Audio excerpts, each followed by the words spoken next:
శ్రీ మహాగణాధిపతయే నమః. ఐం మహాసరస్వత్యే నమః. శ్రీ లలితాంబికాదేవ్యే నమః. రాముల వారి విగ్రహ ప్రతిష్టకు ముందు ఏమేమి చేస్తారు అనేటువంటిది ప్రశ్న. రాముల వారి ప్రతిష్ట అంటే ఏదో తీసుకువెళ్ళిపోయి ప్రతిష్ట చేయటము అనేటువంటిది కాదు.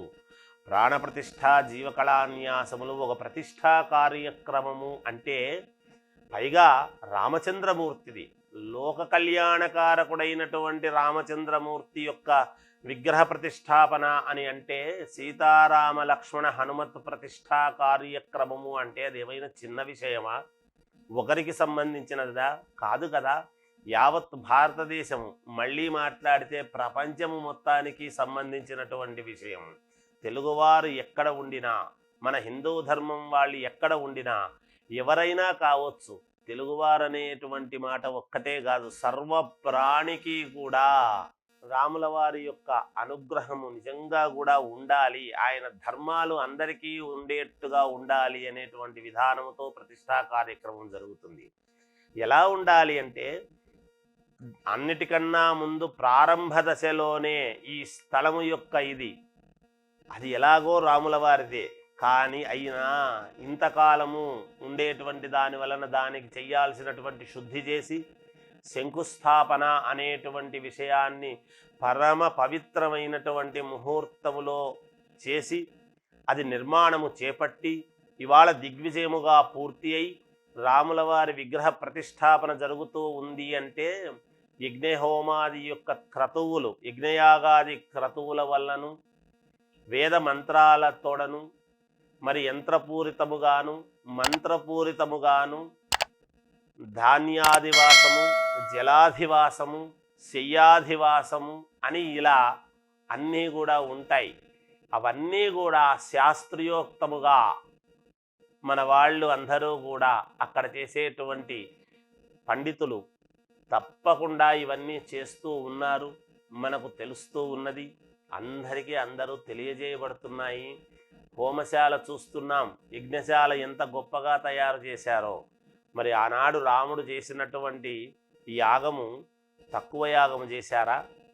అటువంటి రామచంద్రమూర్తి యొక్క విగ్రహ ప్రతిష్టాపన అన్నప్పుడు అందరికీ సంబంధించినటువంటి యోగము, లోక కళ్యాణార్థమై చేసేటువంటిది. రాముల వారి యొక్క ఈ ప్రతిష్టా కార్యక్రమంలో చేసేటువంటి యజ్ఞయాగాది క్రతువులు చాలా అన్నీ కూడా శాస్త్రోక్తముగా చేయటానికి చేస్తూ ఉన్నారు. అన్ని రకాల చేయవలసినటువంటి పూజలు, క్రతువులు అన్నీ కూడా చేస్తూ ఉన్నారని మనకు తెలుస్తూ ఉన్నది. ఎలా చేయడం ఏమిటి? ఇవన్నీ కూడా ఉంటాయి. ధాన్యాధివాసం ఉంటుంది, జలాధివాసం ఉంటుంది. ఇవన్నీ అయిన తరువాత అక్కడ రాముల వారి ఆ విగ్రహాల కింద వేసేటువంటి యంత్రాలకు కూడా పూజ, అభిషేకము అన్నీ కూడా ఉంటాయి. ప్రాణప్రతిష్ఠ అంటే చిన్న విషయమేమీ కాదు. ఏముంది, విగ్రహాలు ఎక్కడైనా మొలుస్తారు, కానీ ఆ విగ్రహాలలోకి జీవకళాంశ అనేటువంటిది రావాలి అంటే మూలము ఏమిటి అంటే మంత్రోచ్చారణ ద్వారానే రావాలి. అక్కడ విగ్రహాలకు ఆ పవరు రావాలి, యోగము రావాలి, ప్రతిభ పెరగాలి అంటే నిరంతరము వేదమంత్రోచ్చారణలతో, వేదమంత్రాలతో, వేదఘోషతో, తర్వాత అనుష్ఠానాలతో, బీజాక్షరాలతో అనుష్ఠానము చేస్తూ ఆ యంత్రానికి ధారపోసి ఆ యంత్రము ఎప్పుడైతే యంత్రాలు విగ్రహాల కింద వేస్తామో నిరంతరము అభిషేకాలు, అర్చనలు చేస్తూ అక్కడంతా చేస్తూ ఉంటాము. అందుకు కదా ఆ స్థానం అంతా కూడా పరమ పవిత్రమై అక్కడికి వెళ్ళంగానే మనకు మేలు జరుగుతుంది, ఆ గుడికి వెళ్ళామంటే ప్రశాంతత ఏర్పడుతుంది అంటాం. అందుకని వేద పండితులు నిజంగా నడిచేటువంటి దేవుళ్ళు, ఇవన్నీ తయారు చేసినటువంటి మహనీయులు, దీనికి మూలకారకులైనటువంటి ప్రభుత్వ పెద్దలు ఎంత పుణ్యము చేసుంటారు. మరి వాళ్ళందరి చేత ఇవాళ ఈ 2024లో ఇది జరుగుతుంది అంటే ప్రభుత్వము పూనుకోవడము సరే, అందరూ సహకారము ఉండాలి కదా.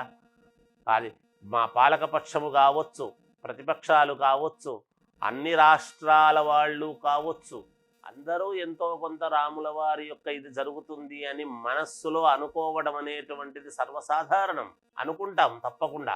అందుకని ఈ విగ్రహ ప్రతిష్ఠ ఎప్పుడైతే జరుగుతూ ఉందో అభిజిల్లగ్నము అన్నారు. అభిజిల్లగ్నం అని ఎందుకన్నారు అంటే సూర్యుడు నన్నెత్తి మీదికి వస్తాడు 12 గంటల సమయానికి.